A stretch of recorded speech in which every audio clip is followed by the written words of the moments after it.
Hi, my name is Alexander Lumsden. I'm a sculptor and I'm the head of education at Bronze Age London. This is the second installment of 2 video demonstrations created for the British Academy and King's College London's Ancient Plaster Symposium. In this particular video, we'll be looking at a personal investigation into an alternative method that the ancient Greeks could have potentially used in their pursuit of creating anatomical references in castings. To help future conversations and separate out this technique from traditional life casting with plaster, this technique employing beeswax as the mold making material will be referred to as dynamic wax casting. In looking at the end result, I have no doubt that the ancient masters would have had the skill to create the human figure in the round using basic measuring tools such as calipers and a plumb line. But at the same time, in observing and looking at the previous demonstration, the argument for life casting does seem feasible enough, particularly when considering the overall context of social cultural events that would have been taking place. And more so, I think it's important to remember the steps taken within the hollow lost wax casting process by effectively casting, mold making, and extractions of different materials would have happened at the very same time, which for me makes it difficult to see how such artistic talent would have overlooked such a thing as life casting, at least. But saying that, I also think it's important for us to reframe our thinking when it comes to the use of technical aids when making sculpture. Because we're not talking about a people that were trying to cut corners. We're talking about a people that were operating right on the cutting edge of human ability, and on top of that, then apply the artistic sensibility to create these wonderful sculptures. So when contemplating the lifelikeness of these ancient sculptures, I think we should be far less concerned with the question whether or not all of them were created using life casting in plaster or not. I think what we need to do is take a step back and we have to reframe the overall question. And that question for me is, how was such an enormous leap in anatomical knowledge achieved?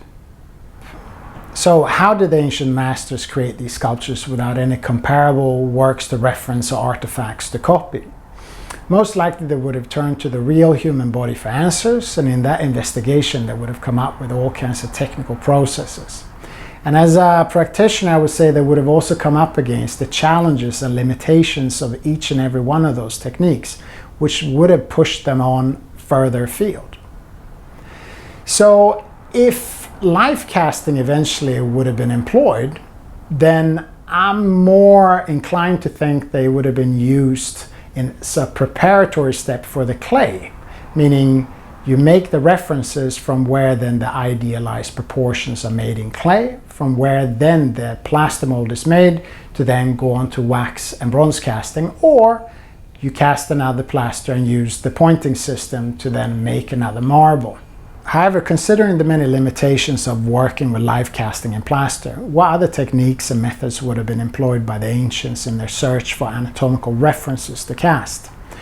Well, by widening the scope of materials from basic modeling and carving materials to the full width and breadth of the ancient bronze foundry, by reworking the list of materials we use in the foundry, I think I've come up with a very plausible and realistic method of making life casting happen using beeswax.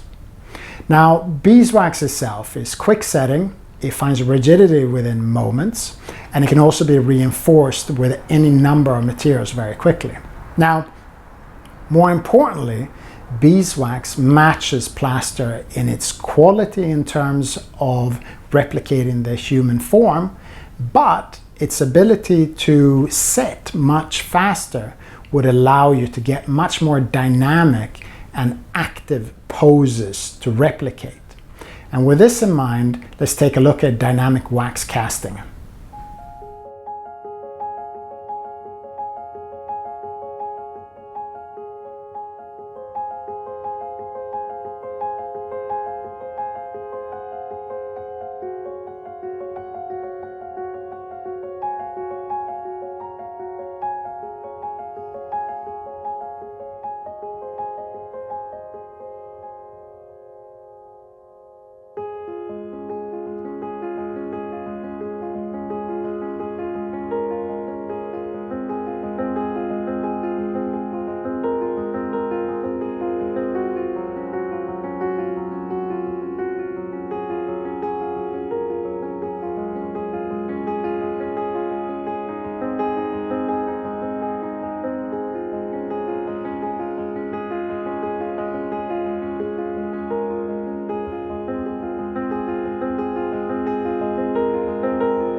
What we're going to do now is this alternative idea that I've been thinking about, which is effectively how would you do a pose that has a little bit more animation in it. As often as you've seen with live casting, it's a little bit of a limp look. It doesn't really have the energy in it. So let's try this now.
So, in closing, as contemporary sculptors, we have an endless amount of good anatomical information to work from. But if the ancient Greeks were truly the first civilization to have achieved this level of human fidelity in the round, how did they do it without any prior work to truly work from or copy? And if dynamic wax casting was ever employed, how and where is the evidence of that? I can give some sweeping and generalized statements about, but I don't think it's going to give you any deeply meaningful answers. So I rather share my kind of gut instinct and feeling about this and see what you think, which is, I think the answer lies in the type of anatomical reference required to meet the aesthetic ideals of each time. So what I mean by that is, hypothetically speaking, of course, the ancient masters would not have found early archaic sculpture of any great benefit to achieve the aesthetic ideals that they were looking for. So they were looking for other avenues and techniques and methods to achieve those ideals. Once the standard was set for all of us, then obviously we had a permanent standard to work off and perfect, so to speak, if we can say that. So when it came to the Romans, it seems that their line of inquiry changed somewhat to more faithfully replicate, copy, or adapt Greek sculptures to their own tastes of their time. And for that, plaster would have been more than adequate, and in combination with pointing tool, these two things would have been more than adequate to achieve the results that they were looking for. Now, on that note, I'm going to leave you and say thank you, and I look forward to future exchanges to see what solutions and ideas that we can come up with. finally, just want to thank the British Academy and King's College London, of course, for organizing this amazing 2-day event on ancient plaster. And I look forward to seeing you around. Take care.